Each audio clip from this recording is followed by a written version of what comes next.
পুলিশের ভেতরে যারা যেখানে যত দালাল লুকিয়ে আছে, আমরা বলতে চাই বাংলাদেশের বর্তমান অন্তর্বর্তীকালীন সরকারকে আমাদের প্রতিষ্ঠানগুলো দালাল মুক্ত করুন।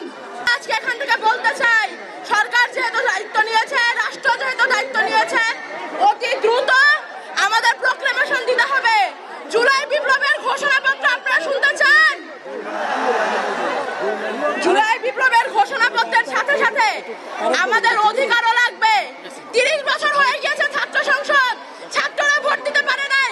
দেশের আনাচে কানাচে প্রত্যেকটি প্রতিষ্ঠানে যেখানে যেখানে ছাত্র সংসদ আছে, সব জায়গায় ভোট দিতে হবে, ডাকসু দিতে হবে, রাকসু দিতে হবে, জাকসু দিতে হবে। আপনারা কি ভোট দিতে চান কিনা? আহতদের সুচিকিৎসা এবং শহীদ পরিবারের সম্মান, এর সাথে সাথে আমাদের আরো একটা জিনিস প্রয়োজন, সেটা হচ্ছে এই বিপ্লবের স্বীকৃতি। আমরা